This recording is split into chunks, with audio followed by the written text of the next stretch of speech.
Hollow eats some wheat and transforms, startling Lawrence. Somehow, Hollow disappears and Lawrence wonders what happened to her.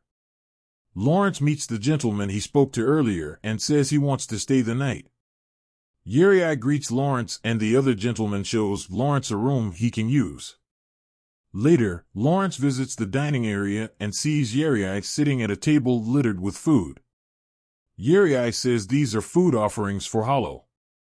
Yet, he says Lawrence can eat some of it. Lawrence feels an outsider like himself shouldn't indulge in the offerings. Also, Lawrence questions why Yeri is not locked up for a week. Yeri says the belief surrounding the game he and the villagers took part in is simple superstition. He feels the tales surrounding a wolf living in the wheat fields are false and an excuse for the villagers to hold a festival. Yeri and Lawrence drink and we learn that this village is called Paul Village. After the two drink their beverages, Lawrence asks Yeri how long it's been since Lawrence started buying from Paul Village. Yeri believes Lawrence started buying wheat before Count Erhendat became Paul Village's lord. While we receive a flashback of Yeri's first encounter with Lawrence, Yeri explains how the previous Paul Village lord handled the area's taxes and their wheat. Despite Paul Village's wheat prices being high, Yeri tells Lawrence that he was shocked that he bought wheat from their village. Lawrence confirms that many villages didn't want to work with newcomer merchants like himself at the time.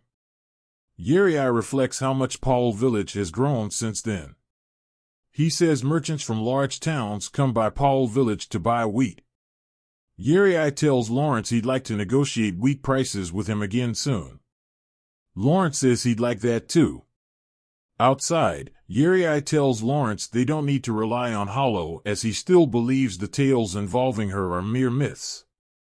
Also, he says that it'd be unwise to go against the church. Lawrence returns to his room and contemplates Yeri's remark about Hollow.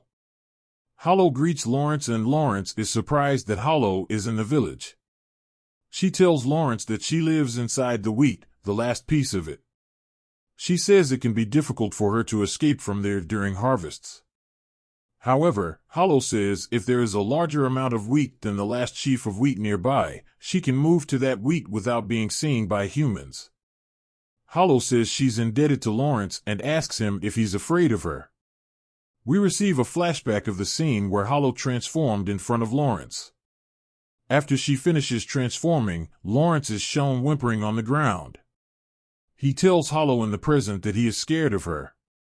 Hollow says she only showed a few humans her true form and shares how they responded to seeing her real state. One of those individuals asked Hollow to ensure that the village's harvests proceed as planned. Hollow says she kept her promise but notes how much of a toll the bountiful harvests have on Paul Village's landscape. This enticed Hollow to create bad harvests. She knows this made the villagers view her differently. Nonetheless, Hollow knows they'll have bountiful harvests without her. Lawrence asks Hollow if she has any places in mind that she'd like to go to.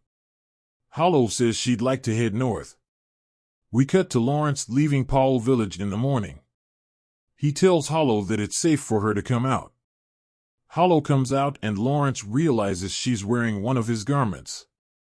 He isn't thrilled about her wearing them. Hollow teases Lawrence about it and asks if she can travel with him.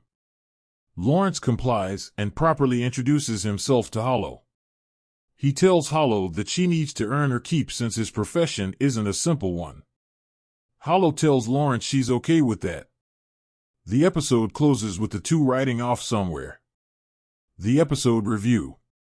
The spring 2024 anime season has arrived, and it looks like one of the anime kicking off this season is a remake of a beloved classic. That classic is Spice and Wolf. While some staff members from the original anime are working on this remake, many will enjoy what Passion Studios is doing with it, so far. Having worked on a remake of another beloved classic in the past, many wondered how the studio would handle this series' introductory chapter. Despite some minor visual hiccups and drawn-out dialogue exchanges, this was a great start. From Hollow's introduction to Lawrence's business and historical chatter with Yeri, it appears the original series' core values will carry over into the remake. This is a good sign, especially for those who cherish this anime's source material and original adaptation. Moreover, the show's opening segments will catch many longtime fans by surprise. Additionally, viewers will find this introductory chapter's OST marvelous and fitting. By and large, this was a nice start for this anime remake.